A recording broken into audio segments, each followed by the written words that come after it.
ओडिशा राज्यातील पुरीतील गोवर्धन मठाचे शंकराचार्य निश्चलानंद सरस्वती महाराज यांचा 2018चा एक व्हिडिओ सध्या व्हायरल होतोय। यात शंकराचार्य निश्चलानंद सरस्वती महाराज म्हणतात, जगात आरोग्य क्रांतीची रचना नेपाळपासून सुरू होईल।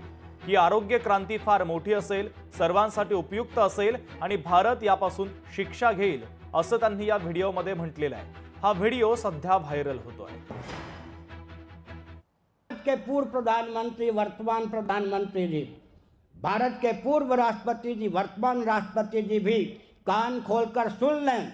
विश्व में स्वस्थ क्रांति की उद्भावना नेपाल से होगी और वो स्वस्थ क्रांति सबके हित में प्रयुक्त और विनियुक्त होगी।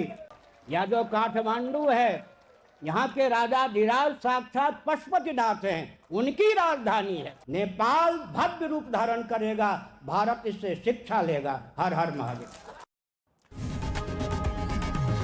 लोकशाही मराठी ऐका, पहा, जागरूक रहा।